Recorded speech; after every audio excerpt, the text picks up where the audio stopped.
Hello beautiful people, আসসালামু আলাইকুম। আমি রিজন মাহবুবা আপনাদের সাথে আবার সংযুক্ত হলাম। অনেক দিন আপনাদের সাথে কোনো দেখা সাক্ষাৎ করতে পারছি না, অনেক ব্যস্ত আছি কিছু ব্যক্তিগত জিনিস নিয়ে, এই জন্য আপনাদের সাথে যুক্ত হতে পারছি না। বন্ধুরা, আমাকে ভুলে যাবেন না। আজকে শুক্রবার, তাই আজকে কিছু রেসিপি আপনাদের জন্য পোস্ট করলাম। আপনারা আমার ফুলকপি, আলু, নতুন আলু, শীতের দুপুরবেলায় এই ফুলকপির তরকারি দিয়ে ভাত খেতে অনেক মজা। তাই ফুলকপি দিয়ে চিংড়ি মাছ দিয়ে আলু দিয়ে রান্না করেছি বন্ধুরা, অনেক টেস্ট। খেয়ে দেখবেন এবং লাইক কমেন্ট শেয়ার দিয়ে দিবেন বন্ধুরা।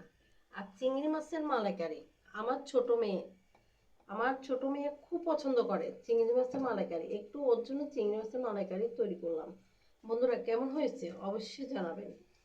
কেমন? Good night.